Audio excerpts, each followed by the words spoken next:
Euzu billahi mineşşeytanirracim. Bismillahirrahmanirrahim. Ve sallallahu ala Resulillahil amin ve ala alihi tahirinel masumin. Ve la'nu daim ala adaihim ecmaîn ila yevmiddin.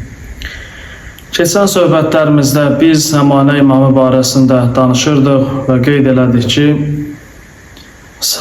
sonuncu xilaskarın olması və gəlməsi bütün səmavi dinlərin ortaq inanclarından biridir.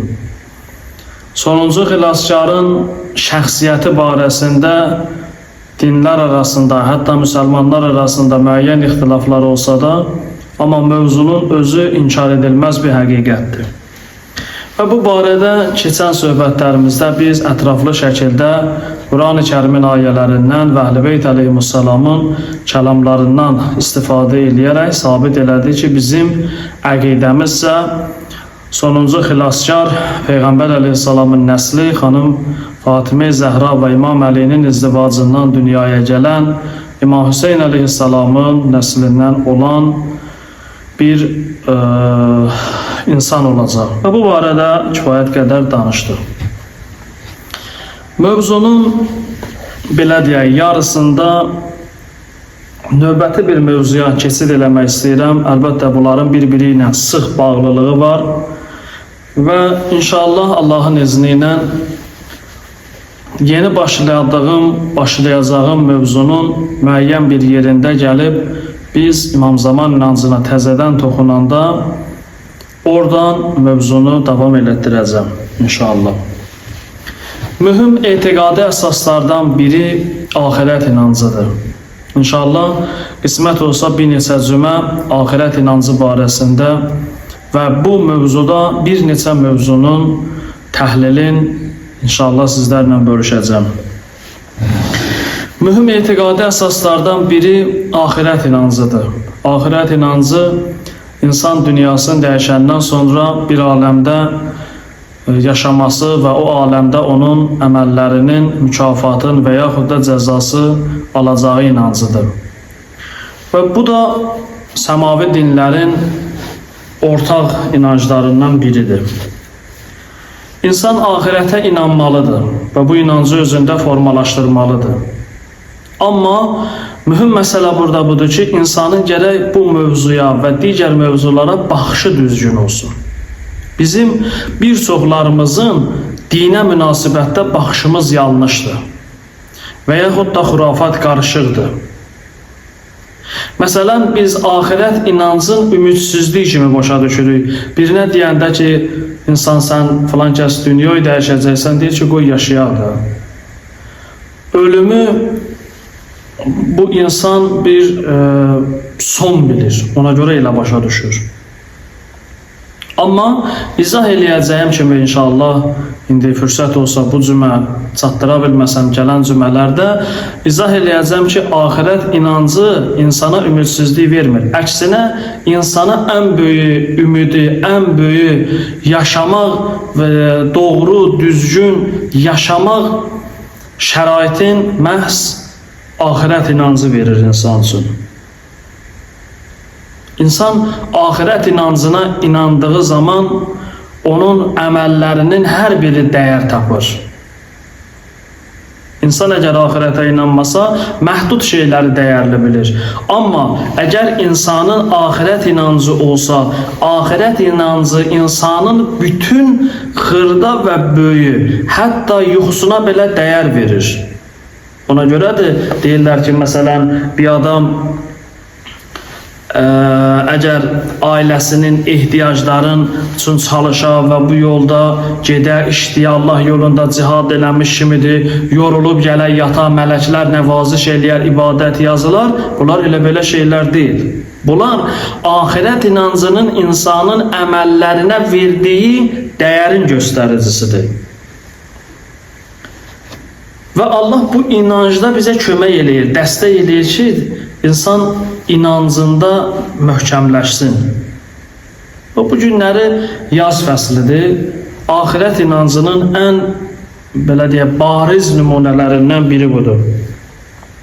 Quran-ı Kərimdə Allah onlarla ayədə təbiətin canlanmasın, ölü təbiətin dirilməsin, qiyamətin dirilməsinə dəlil gətirib. Bir ayədə oxuyuruq, Rum surəsinin 50-ci ayəsidir. O Rəbbimiz buyurur ki, "Fənzur ilə asari rəhmətillah, keyfə yuhyil ərzə bə'də mevtiha." Buyurur ki, Allahın rəhmətinin asarına baxın, təsirinə baxın. Yer üzünü öləndən sonra necə diriltdi? İnnə zalikə ləmuhyil mevta. Şübhəsiz ki, ölülər də bu cürdür. Ölüləri də dirildən odur. Ölülər də bu cür dirildiləcək. Və huvə alə kulli şeyin qədir. Və o xaliq, yaradan hər bir şeyə qadirdir. Yaxud digər bir ayə Həc surəsində buyurur: "Və tərəl ərzə hamidətən." Sən yer üzərin cansız görərsən, ölü görərsən. Yazdan qabaq təsəvvürümüzə gətirək, ağacları, təbiəti, yeri, göy ölü idi, cansız idi. Fəizə ənzəlnə aleyhəl ma, elə ki biz onun üzərinə yağış göndərdik, su göndərdik, ihtəzzət və rabət və ənbətət min kulli zovcin bəhic. O zaman o hərəkətə gəldi, qabardı və cürbəcür gözəl bitkilər bezərildi, bitkilər düzəldi. Yəni qiyamətin ən bariz nümunələrindən biri yaz fəslidir. Yaz fəslində təbiətin canlanmasıdır. Peyğəmbər əleyhissalam buyurur ki, "İzə rəaytumur rabi fəəksiru zikrən nuşur." Elə ki baharı müşahidə elədiniz, yaz fəslini gördünüz, qiyaməti çox xatırlayın. Qiyaməti çox xatırlasın insan. Bu günləri məsələn insanlar gəzməyə çıxa bilərlər, seyrə çıxa bilərlər, meşəyə, qeyri yerlərə gedə bilərlər. Təbii ki, əyləncə lazımdır, dinin tövsiyə elədiyi məsələlərdən biridir. Amma bihudə əyləncə yox. O əyləncə ki, insan o təbiətə baxa, təbiətin xaliqin görə, təbiətin gözəl xaliqin görə və bir əlhəmdülillah deyə. Və düşünə ki, bu ölü təbiəti dirildən Allah, canlandıran Allah bir günləri bütün varlıq aləminə həyat verəcək və insanlar əbədi səadətdə yaşayacaqlar. Və Allah göstərməsin, o birisilər də ki öz yerində. Bu dərin inancdır. İnsan buna özündə əqidə toplamalıdır, düşünməlidir. Qiyamət barəsində təkcə elmi dəlillər kifayət eləmir. Çoxları elmi dəlillərlə bilə bilər, amma düşüncə çatışmazlığı var bu mövzuda. İnsanlar düşünməlidirlər, ibrət almalıdırlar ki, biz bir gün dünyasını dəyişənlərimiz və bizlər də belə diriləcəyik. Əgər insan baxışını düzəltməsə, əgər insan düşünmək istəməsə, 100 dənə mənim kimi xətib danışsın, faydası olmayacaq. Deyir, əgər səni görmək istəməsəm, kipriyimin üstündə otursun belə səni görməyəcəm. Bu qaydadır. Bir adamı əgər mən görmək istəməsəm, görməyəcəm. Görmək istəsəm isə, hər yerdə onu görəcəm. Gördüyüm hər kəsi ona bənzədəcəm və oxşadacam. Qiyamət və axirət inancı yanlış baxışın nəticəsində bizim üçün acı bir şeyə çevrilibdir. Məsələn, uğursuzluq amilinə çevrilibdir, nə bilim, belə də yəni xoşa gəlməz bir şey kimi təsəvvürümüzdə var. Gəlin, misal deyirsiniz ki, yox elə deyil, o zaman gəlin toyda axirət barəsində danışaq. Toyda iştirak edən insanların nə qədəri müsbət rəy bildirəcək? Deyəcək ki, bizim əhvalımızı körladınız. Toyun ortasında, şad gündə bu nədir? Axirətdən danışırsınız. Niyə bu reaksiyanı verir? Ona görə axirət barəsində düşüncəsi yanlışdır. Əgər bir bəyin, əgər bir gəlinin axirət inancı olarsa, o dünya həyatında daha xoşbəxt yaşaya bilərlər. Onlar bir-birlərinə daha çox güzəştə gedəcəklər və onlar bir-birlərinə əlbir olub yaxşı işlərdə bir-birlərinə həmişə dəstək verəcəklər. Xanım Fatimə Zəhra sallallahu aleyha gəlin köçəndən sonra Peyğəmbər əleyhissalam gəldi Həzrət Əlinin yanına, buyurdu ki, qızımı necə gördün, necə ailədir sənin üçün? Həzrət Əmr əleyhissalam buyurdu ki, ni'məl avnən taətillah, Allahın itaətində nə gözəl bəndədir, nə gözəl yardımcıdır, köməkçidir. Əgər insanın axirət inancı olsa, axirət inancı Əri qadına, qadının ərinə qarşı bir-birinə köməkçi eləyəcək. Bunlar bir-birlərinə dəstək verəcəklər. Bunlar bir-birlərinə yardım eləyəcəklər. Da bir-birlərinin günün qara eləməyəcəklər. Ahirət inancın biz uğursuzluq bilmişik, əhəmiyyətsiz bilmişik. Elə belə bir mövzu kimi zehnimizin bütüncündə qalıb deyə günümüz bu gündür. İnşallah oxuyacağım növbəti cümələrdə ahirət inancının insan həyatında təsiri barəsində. Niyə dini dəyərlərimiz yalnız yasda yada düşməlidir? Bir insan dünyasını dəyişəndə yada düşməlidir. Bu belə olmamalıdır axı. Dini dəyərlər təkcə insanın ölümündən sonrası üçün gəlməyibdir. Dini dəyərlər deyəndə, yəni söhbət Allah gedirdi, Allah qanunundan gedir. Allah ahirətin Allahı deyil ki. Ahirətin, dünyanın və ahirətin Rəbbidir Allah. Belə olan halda baxışımızı düzəltməliyik ki, nə badə yanlış baxışlarımız nəticəsində biz dinimizə və dini dəyərlərimizə xoş baxmayaq. İkrahımız olsun. Ona görə də ahirət inancı önəmli inancdır ki, ayələrin oxudum. Yerin dirilişi, yerin ölü təbiətin canlanmasın, Allah buyurur ki, bu ahirətin bir nümunəsidir. Bahar gələndə, yaz fəslində ahirəti çox xatırlayın. Niyə? Necə təbiətin canlanması insana bir şadlıq bəxş eləyir, necə təbiətin yaşıllaşması və göz oxşayan formada olması insana bir maddi və mənəvi ləzzət verir. Eləcə də ahirət də insana o cür ləzzət verməlidir. İnsan ahirətin olmasın, uğur bilməlidir, böyük bir nemət bilməlidir Allah tərəfindən. Ki, ilahi nə gözəl bizim qiyamətimiz var, nə gözəl bizim ahirətimiz var. Biz başqa varlıqlar kimi ölüb bitib aradan getmirik. Əksinə, bizim həyatımız, əbədi səadətimiz hələ bundan sonra davam edir. Ahirət Allahın bəşəriyyətə, insanlığa verdiyi ən böyük dəyərin nümunəsidir. Ona görə ahirət inancın sıradan bir inanc bilməməliyik. Birine deyəndə ki, bu dünyanın bir sonu çatacaq, bu dünyanın bir sonu var, hər şeyin bir əcəl təyin olunubdur, bu deməməlidir ki, burnumuzdan tökmədə qoyulmuşuq yerimizdə. Əslində, bizə xatırlatmadır ki, yaxşı ki, bizə bunu deyirlər. Adam var dünyanın keçici ləzzətlərində o qədər məşğul olur, əbədi səadətində, əbədi ahirətindən qəflətdə olur və orada nəsibsiz olur. Ona deyəndə ki, mənim qardaşım, ahirəti xatırla, bizim qarşıda hələ ahirət səfərimiz var. Deməli də Allah köməyin olsun, nə yaxşı mənə xatırlatma elədir. Ahirət bizim düşüncəmizdə formasını dəyişməlidir. Bu bir cümlə ilə, bir söhbətlə, bir mənim danışığımla çətin məsələdir. Amma ən azından mən danışıram özüm üçün və sizlər üçün ki, bacardığımız qədər bu inancımızda baxış bucağımızı dəyişdirək ki, ahirət bizləri ləzzətlərdən ayırmır, əksinə daha qalıcı və əbədi ləzzətlərə doğru bizi sövq eləyir. İnsan dünyada bütün maddi nemətlərin hansına sahib olursan ol, onun ləzzəti keçicidir. 5 gün, 10 gün, 15 gün, 40 il artıq əhəmiyyətini itirir. Uğrunda canı verməyə hazır olduqların sənin üçün dəyərsiz olur, gözdən düşür. İnsan, məsələn, pul qazanmaq üçün, maşın almaq üçün, o işi görmək üçün, bu iş görmək üçün min bir yola özün vurur, o da közə vurur. Elə ki, canında nasazlıq yarandı.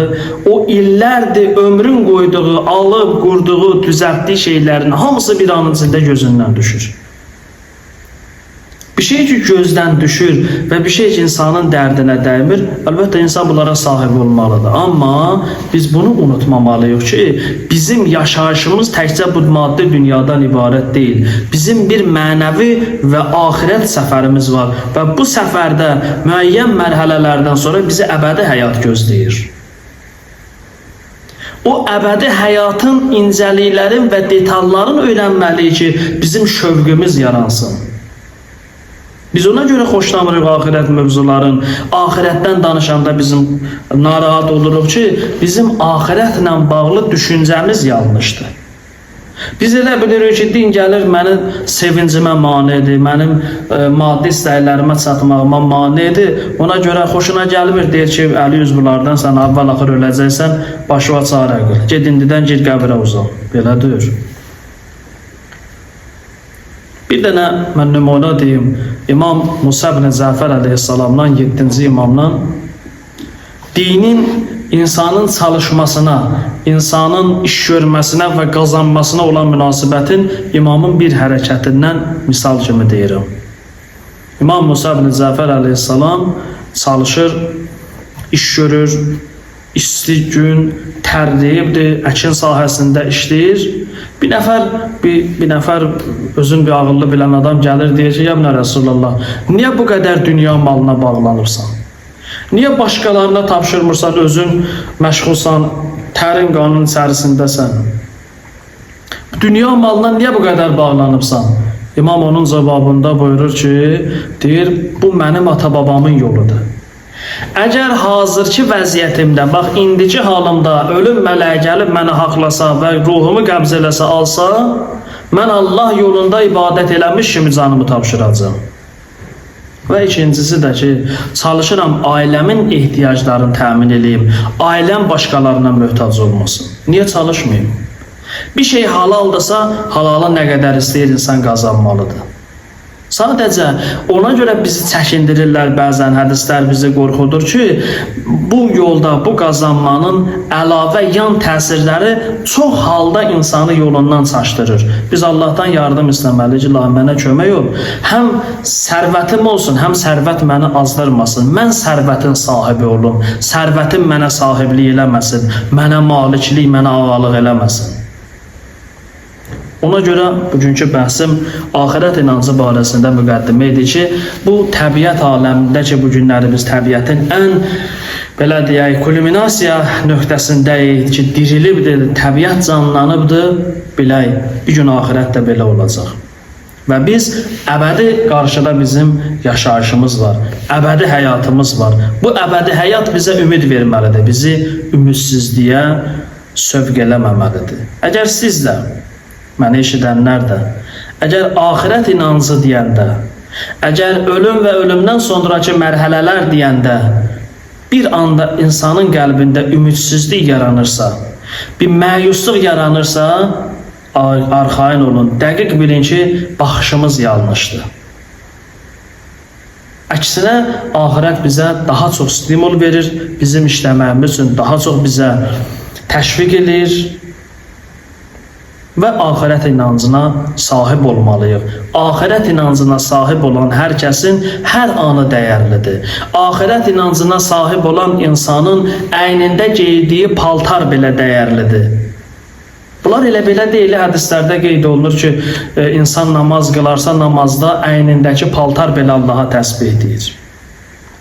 Elə belə deyil ki, bir insan ailə uşağı ilə oturub çörək yeyirsə, hər ağzına qoyduğu tikəyə görə Allah cənnətdə böyük mükafatlar vəd edir. Bunlar Allahın axirət inancına verdiyi dəyərdir. Axirət inancı olan insanın, ailəsinin, özünün, tikəsinin, loğmasının Allah yanında dəyərinin göstəricisidir. Allahın ən böyük dəyəri insana axirəti verməsidir. Ən böyük nemətdir və bu nemətə görə həmd olsun. İnşallah növbəti cümələrdə bu mövzunu davam elətdirərik Allahın izni ilə. Allah sizdə bizdə hər birimizi axirət inancına sahib olanlardan qərar versin inşallah. Bismillahirrahmanirrahim. İnna a'teynakal kevsar fasalli li rabbika venhar inne şaniyeke huvel ebter. İnşallah bu Kevser suresini okudum ve bunun savabın bu cümə günündə peyğəmbərlər, Əhl-i Beyt imamları, şəhidlər, salihlər, siddiqlər, xalis və sadiq sahabələr, mömin və möminələr, müslim və müslimələrin hamısına bizdən bir pay olsun inşallah. Allahumma təqəbbəl minna, Allahumma salli ala Muhammed və ali Muhammed və əcil fərəcəm. Allah qəbul edəsin inşallah.